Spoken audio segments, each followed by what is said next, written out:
Boa tarde, boa tarde. Boa tarde para todos.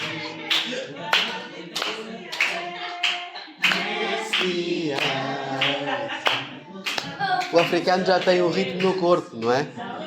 Até lá na barriga, e eu acho que eles já estão lá a bater palmas lá na barriga. E é bom podermos louvar ao Senhor. E neste culto de quinto domingo, que é culto de missões, é bom podermos ter aqui este grupo de irmãos de Santo Tomé. É um lugar que eu gostava muito de visitar. Este ano esteve quase. Houve lá aquela conferência em junho. E ainda tinha pensado nisso ano passado, mas depois não foi possível. Mas graças a Deus por podermos estar juntos aqui neste tempo, nesta tarde, e lembrar também o trabalho missionário, lembrar Santo Tomé, por exemplo. Havia um programa na televisão há uns anos atrás que era Na Roça com os Taixos. E eu achava muita piada aquele programa. Era um santomense que fazia aquele programa, era sobre comida, não tem nada a ver com religião, mas era muito interessante. E as paisagens de Santo Tomé são fantásticas e o povo também. Bastou ver este panorama aqui. Ele, não sei o nome dele, mas ele estava ali. Muito bem. Se nós falarmos daqueles grandes discursos, daquelas grandes frases que o Senhor Jesus nos deixou, certamente que nos lembramos daquelas 7 palavras da cruz. Há eventos, há cultos especiais na altura da Páscoa para falar sobre aquelas 7 palavras que nós mais ou menos nos lembramos, conhecemos, não é? Pai, perdoa-lhes porque não sabem o que fazem, ou então hoje estarás comigo no paraíso, dito aquele malfeitor. Mulher, eis aí teu filho. Filho, eis aí a tua mãe. Meu Deus, porque me desamparaste. Tenho sede. A frase talvez mais poderosa, está consumado. E nas tuas mãos entrega-me o Espírito. Todos nós temos a ideia destas frases. Mas se perguntássemos quais eram aqueles 5 grandes discursos ou sermões que o Senhor Jesus nos deixou e que estão no Evangelho de Mateus, se calhar já não identificávamos tão rapidamente quais seriam. Mas, pelo menos 1 ou 2, eu creio que sim, que são fáceis, não é? Logo, a começar pelo Sermão do Monte, o Sermão da Montanha, não é? Aqueles primeiros capítulos, 5, 6, 7, de Mateus, que nos falam daquilo que o Senhor deixou, das beatitudes e não só, tudo aquilo que Ele nos apresentou naquele grande sermão. Alguém disse até que se perdesse toda a Bíblia e ficassem só aquelas páginas, era o suficiente para nós, porque aquele conteúdo é poderoso e é rico e é aquilo que o Senhor quer para cada um de nós. Mas há outros, também o sermão profético, lá no final do Evangelho, capítulo 24, não é? Quando o Senhor Jesus fala as coisas que irão acontecer, que iriam acontecer na altura, algumas estão acontecendo, eu creio, não é? E outras ainda vão acontecer, porque o Senhor Jesus vai voltar. Vai voltar em breve. E aquilo que está lá no capítulo 24 de Mateus está a acontecer, não é? O que prova que realmente as coisas são assim mesmo e que o Senhor é fiel naquilo que diz. Mas há outros discursos, por exemplo, o capítulo 13 nos fala de parábolas. O Senhor Jesus apresenta naquele capítulo 13 muitas parábolas, não só nessa situação, noutras também, mas especialmente no capítulo 13, tudo era composto por parábolas, chama-se o discurso parabólico. Também o discurso sobre a igreja, ou sobre o reino, sobre os discípulos, que está no capítulo 18. Eu falei isso hoje de manhã lá na igreja. E o capítulo 10, que é chamado também o sermão ou o discurso missionário. E é sobre o capítulo 10 de Mateus que nós vamos pensar um bocadinho. Vamos ler alguns versículos e vamos ler para já do versículo 5 ao versículo 20 do Evangelho de Mateus. Mateus capítulo 10, versículos 5 a 20. E diz assim a palavra do Senhor: Jesus enviou estes 12 e lhes ordenou, dizendo: não ireis pelos caminhos das gentes ou gentios, nem entrareis em cidades samaritanos, mas ide antes às ovelhas perdidas da casa de Israel. E indo pregai, dizendo: é chegado o reino dos céus. Curai os enfermos, limpai os leprosos, ressuscitai os mortos, expulsai os demónios, de graça recebeste, de graça dai. Não possuais ouro, nem prata, nem cobre em vossos cintos, nem alforjes para o caminho, nem 2 túnicas, nem sandálias, nem bordão, porque digno é o operário do seu alimento. Em qualquer cidade ou aldeia em que entrardes, procurai saber quem nela seja digno e hospedai-vos aí, até que vos retireis. E quando entrares em alguma casa, saudai-a. E se a casa for digna, deixa sobre ela a vossa paz.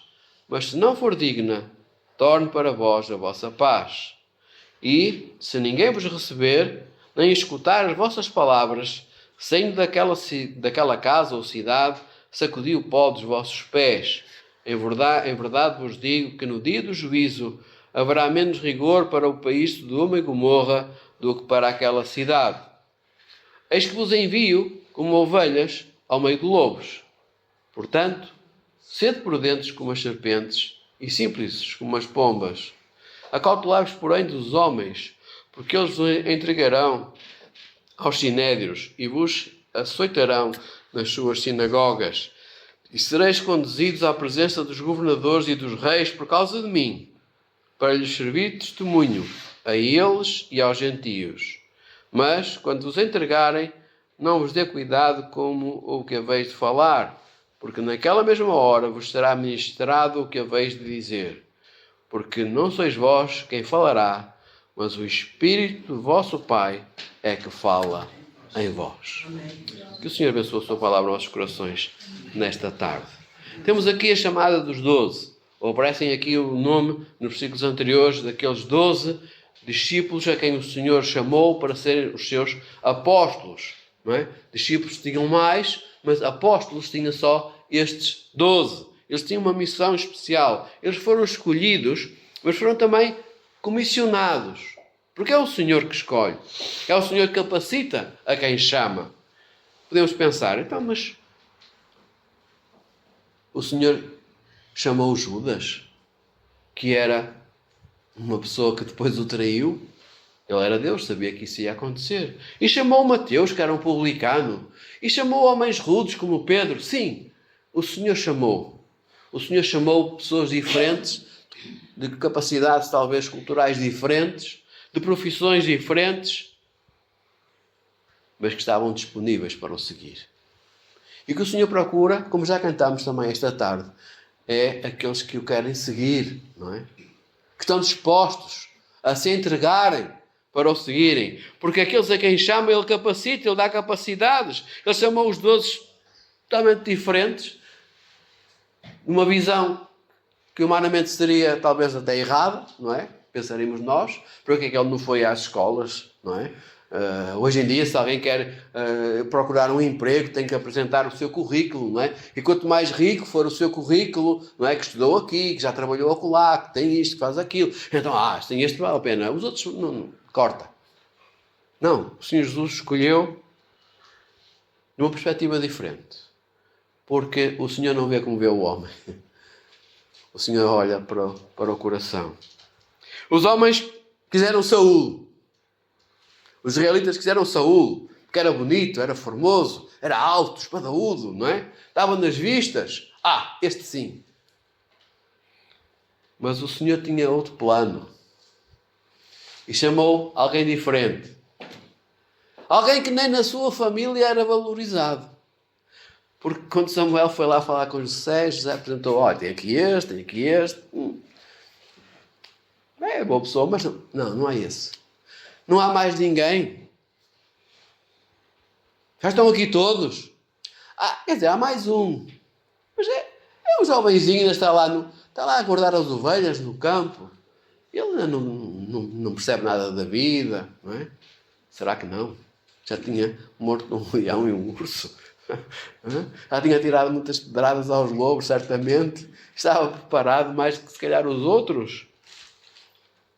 Olha, então traz-me lá esse. Esse que vocês dizem que não presta para nada. Esse que vocês acham que é o mais novo, que é o mais incompetente, que é o mais inseguro. Trazei-mo. E o Senhor capacitou a Davi. E Davi, como sabemos, foi enfrentar o gigante. Mas não foi na sua força, na sua capacidade. Nem podia com a armadura, coitado. Não é? Mas ele foi em nome do Senhor dos Exércitos. Ele estava disponível para receber o Espírito, a força do Senhor na sua vida. E o Senhor também nos escolheu a nós.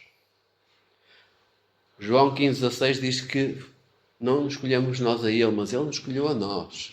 Mas escolheu-nos com um propósito, com uma missão. Qual é esse propósito? Ir e dar fruto. Fruto permaneça. E nós, como filhos de Deus, se é que somos filhos de Deus, então devemos também estar preparados para dar fruto, procurar dar um fruto excelente, não é? Não uma fruta podre, não é? Mas um fruto apetecível, um fruto que traga glória ao nome do Senhor. Não a nós, como dizia o salmista, não a nós, Senhor, não a nós, mas ao teu nome dá glória. Que a glória, que o fruto seja para o Senhor. O Senhor que escolhe as pessoas simples, não é? Temos aqui uma comunidade de pessoas simples, portuguesas, santomenses, não sei se angolanos, sei que às vezes estão aqui angolanos também, ou brasileiros. Pessoas simples, pessoas normais, pessoas que passam despercebidas talvez no mundo, mas para quem o Senhor tem os seus olhos. Pessoas que estão no coração do nosso Deus, que nos ama de uma maneira tão grande, que ultrapassa o nosso entendimento, porque esse é o amor de Deus, não é o amor dos homens, não é que hoje está lá nos píncaros e amanhã vai-te embora. Não, o amor do Senhor permanece, porque Deus é fiel. E Ele escolheu pessoas simples como nós, como aqueles discípulos, não é? Para serem parte da sua família. E deu-lhes uma missão. Então, a missão era ir, não é? Ir aonde? Primeiro, às ovelhas perdidas da casa de Israel. Deviam procurar primeiro aqueles que faziam parte do seu povo. O mesmo mandamento, a mesma ordem, podemos dizer assim, é dada quando o Senhor Jesus subiu aos céus, lá em Atos capítulo 8. Qual foi a sequência que foi dada para eles irem? Os discípulos estavam ali, receberam também uma ordem para ir. Aonde? Sabemos de cor, não sabemos? Atos 1:8. Recebereis a virtude do Espírito Santo que há de vir sobre vós e ser-me testemunhas em Jerusalém, em toda a Judeia e Samaria e até aos confins da terra. Até Portugal, que está a ficar aqui na ponta da Europa, não é? Este jardim à beira-mar plantado, como alguns dizem. Ou até Santo Tomé, aquelas belas ilhas, aquele arquipélago lá no centro do mundo, tão perto da linha do Equador. Primeiro Jerusalém, depois Judeia, depois Samaria, depois toda a terra. Como diz também na carta aos Romanos, no capítulo 1, primeiro, onde é que seria anunciada a mensagem? Capítulo 1, versículo 16 de Romanos, diz: porque não me envergonho do Evangelho de Cristo, pois é o poder de Deus para a salvação de todo aquele que crê. Primeiro do judeu e também do grego. Primeiro o judeu, depois o gentio. Mas é para todos. É poder de Deus para todos. Não é só para alguns, não é para uma elite, não é para os melhores, não é para os mais bonitos. Mas é para todos. Aqueles que quiserem aceitar o que o Senhor Jesus fez na cruz por cada um de nós. E esta era a missão que eles tinham, de ir. Esta é a nossa missão. Ir, pregar, transmitir a mensagem do arrependimento, não é? Arrependei-vos e convertei-vos. Foi assim o primeiro discurso de Pedro, não é? E continua a ser o discurso hoje. Porque sem arrependimento não há salvação. Pode haver coisas muito bonitas, mas sem arrependimento não pode haver salvação. Porque sem arrependimento não há perdão. Arrependei-vos, porque o reino está próximo. Era a mensagem que eles tinham. E nós temos a mesma mensagem, não é? O Senhor Jesus está próximo. Cada dia que passa, ficamos mais perto desse momento da chamada do Senhor. Não sabemos quando será. A Bíblia nos diz que ninguém sabe a hora, nem o dia, não é? Uns estarão no campo, outros estarão em casa, um estará fazendo isso, ou fazendo aquilo, porque será a mesma altura para todo o mundo, e como nós sabemos, há diferentes fusos horários, então cada um estará a fazer uma coisa diferente, possivelmente. Não sabemos o dia nem a hora, mas naquele momento determinado pelo Pai, isto vai acontecer. Mas uma coisa sabemos, é que nunca faltou tão pouco como hoje. Nunca faltou tão pouco tempo, tão pouca oportunidade para nós cumprirmos esta missão de levarmos as boas novas de salvação, para pregarmos o arrependimento, para fazermos transmitir este amor de Deus àqueles que estão ainda sem amor, perdidos nas trevas deste mundo. Como é que eles deviam ir? Sem nada.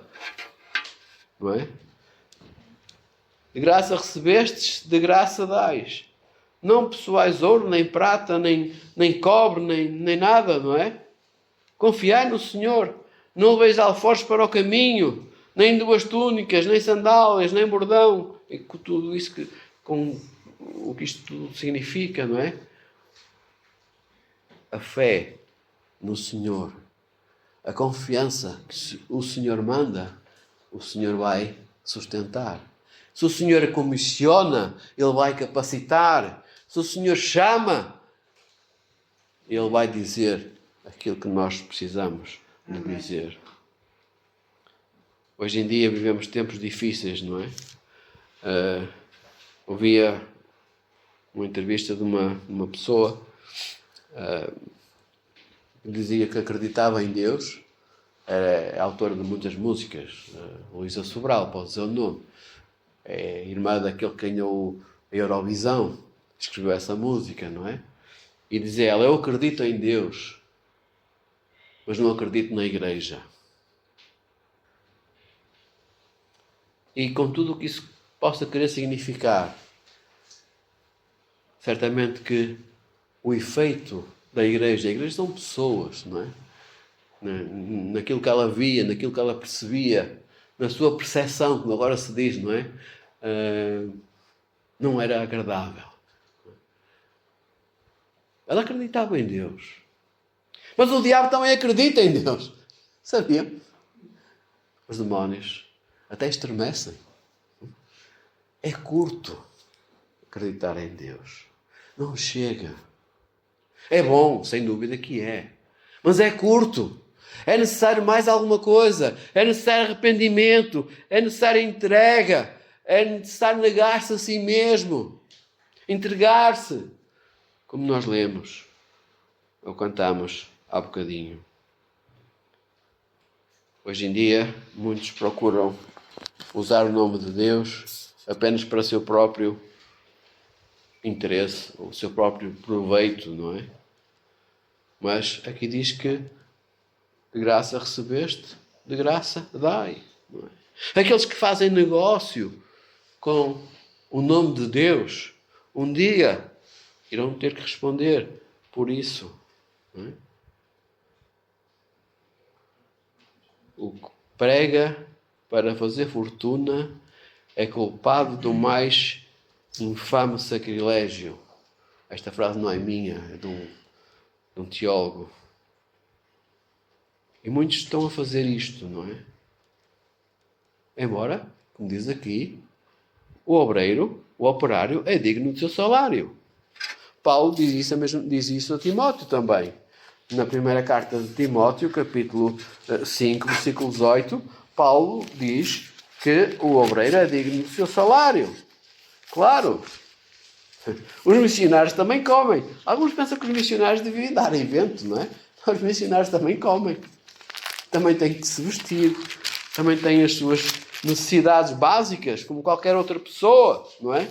E, portanto, eles precisam também de sustento, não é?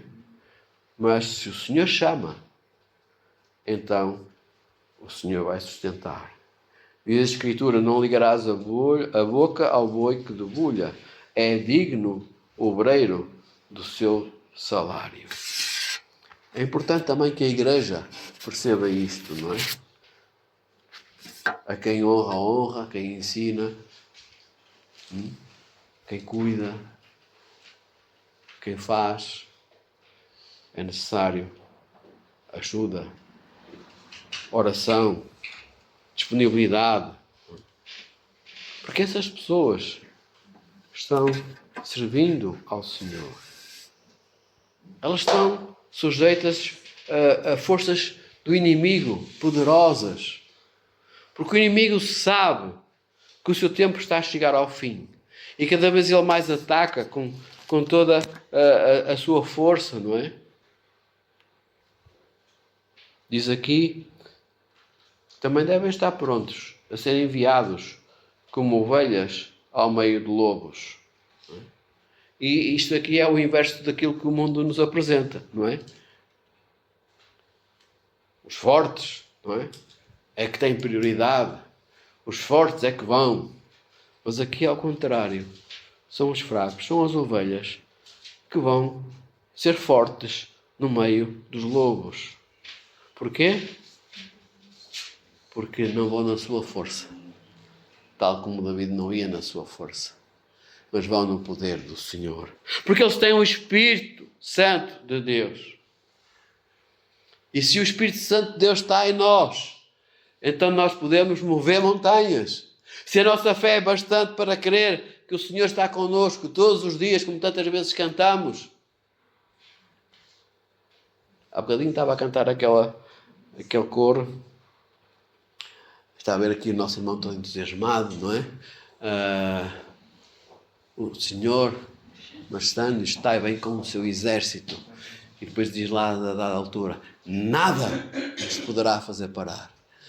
Nada, às vezes fazemos assim um gesto, não é? Nada nos poderá fazer parar. Será que isto é verdade na nossa vida? Ah, não, vem ao culto. Ah, não, hoje está a chover. Ah, hoje está frio. Ah, hoje tem uma visita cá em casa. Nada nos poderá fazer parar. Afinal, paramos. Afinal, acontece isto ou aquilo e parece que já não podemos. Onde está a nossa força? Nosso poder? Nosso desejo? Será que as nossas palavras estão de acordo com aquilo que nós sentimos? Nós, como filhos de Deus, temos o Espírito Santo em nós. Somos o templo do Espírito. E a nossa força vem do Espírito. Esta semana que passou, hoje, apesar de ser o último dia do mês, é o primeiro dia da semana, não é? Juntam-se as duas coisas. É o último dia do mês, mas é o primeiro dia da semana. Mas a semana que passou, houve dias de vento e mar agitado, não é? Eu, por acaso, estava na praia e estava a olhar para o mar. Eu estava lá no sul e o mar parecia lisinho, lá, não havia ondas. Nós aqui no norte estamos habituados a muita agitação marítima, não é? E o mar parecia tão calmo, ao longe. Mas depois à beira da praia, aquilo andava tudo num rebuliço. A areia ia elevada, a água começou a subir, não é? Marés vivas ou tempestade aerinho, lá como é que se chamava, seja o que for, a água veio por lá acima, levou barracas, levou sei lá o quê, não é? Havia lá pedaços de tábuas, de passadiços que se desfizeram, mas olhavas para o mar ao longe e estava calminho. Mas lá dentro havia muita força, muita energia, não é? E nós, quando estamos cheios do Espírito Santo, também temos energia. Não energia de potência física, mas espiritual, não é? O Espírito trabalha em nós. E nós sentimos esse poder do Espírito, essa alegria, esse gozo em testemunhar, essa força que vem de dentro que nós não sabemos explicar, não é? Essas palavras que muitas vezes dizemos e não sabemos onde é que fomos ouvir, mas que o Senhor coloca na nossa boca e no nosso coração. Amém. Nós precisamos viver esta fé, sentir este poder, para sermos testemunhas, para estarmos capacitados a ser como ovelhas no meio de lobos, porque sabemos que o inimigo anda ao nosso redor, bramando como um leão, não é? Buscando a quem possa tragar. Ele não para. Se houver muita calmaria, desconfie. Alguma coisa vai estar mal, não é? Porque a Bíblia nos diz que teremos aflições, que teremos tribulações, que teremos tempestades, que teremos leões à nossa volta, teremos lobos devoradores. Mas temos também o Todo-Poderoso connosco. E Ele disse: estarei convosco todos os dias, até à consumação dos séculos. Ele não falha, Ele não mente. Ele é verdade. E nós precisamos viver esta fé forte que o Senhor tem para nos dar. Fé forte, crendo que Deus, mesmo como aqueles que dizem aqui que iam ser apresentados a autoridades, sabendo que o Senhor falaria por eles. Eles não tinham receio, na igreja primitiva, da força brutal dos inimigos. Eles não tinham receio de ser crucificados. Eles não tinham receio de ser mortos.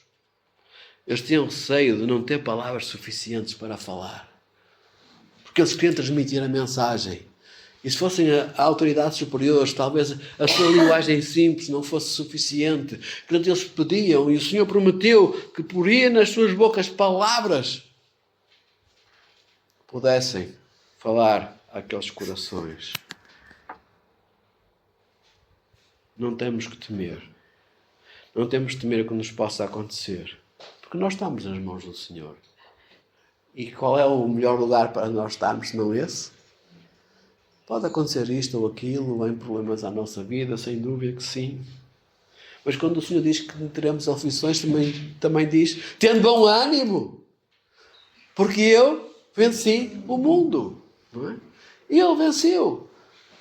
E se Ele venceu, e noutra parte diz que nós somos mais do que vencedores em Cristo Jesus, não é? Que nos amou. Então devemos estar disponíveis e prontos para que isso possa acontecer. Se perseguiram ao Senhor Jesus, se zombaram do Senhor Jesus, se blasfemaram de Cristo, mais vão fazer de nós. Certeza que será pior connosco, mas o Senhor está presente. Ele não nos deixa, Ele não nos abandona. Ele apenas nos pede para tomarmos a sua cruz e o seguirmos. Versículo 38 deste mesmo capítulo, que lemos no início: e quem não toma a sua cruz e não segue após mim, não é digno de mim. Quem achar a sua vida, perdê-la-á. Quem a perder a sua vida por amor de mim, achá-la-á. E se nós queremos achar a verdadeira vida, aquela vida que faz sentido, aquela vida que perdura para todo o sempre, então devemos negar nós mesmos e seguir ao Senhor Jesus. Esta é a nossa missão: seguir a Cristo, prontos para tudo, sabendo que o Senhor dará a recompensa. E diz aqui no último versículo deste capítulo que até um simples copo de água fria terá o seu galardão. Então não temos que temer, mas temos que avançar. O que Cristo foi para nós aqui na terra é o que nós seremos para Cristo lá no céu. Se o amamos muito, Ele também nos amará muito. Esta ideia ou esta frase é de Spurgeon. A cruz era um caminho sem retorno. A cruz, que é a loucura para os homens, mas para nós é salvação, era um caminho sem retorno. A pessoa que estava condenada à cruz já sabia que não havia hipótese, que ia morrer. A única esperança era a ressurreição. E a nossa esperança é a mesma. É a ressurreição. Porque num dia nós vamos ser transformados, ser semelhantes ao Senhor. Esta carcaça, não é? Este corpo mal feito, careca, ou seja como for, não é? Vai ser transformado. Nós vamos viver uma nova vida com Cristo. E nós precisamos ter esta confiança de o seguir de todo o coração, esperando esse dia glorioso, não é? Esse dia glorioso que está prestes a acontecer. Porque o Senhor não tarda a sua promessa. Embora muitos a tenham como tardia, não é? Como diz lá o texto bíblico. Mas o Senhor breve virá. Estamos nós prontos para isso? Estamos prontos para o servir? O desafio é para todos. O desafio feito àqueles 12 apóstolos foi grande. Mas o desafio também é para nós hoje. Sermos testemunhas. Vivermos a fé. Vivermos a salvação. Vivermos Deus na nossa vida. Da manhã até à noite. Como dizia o Fábio há bocadinho, não é? Ele não esteve cá, mas esteve sempre com o Senhor. E o Senhor também está sempre connosco.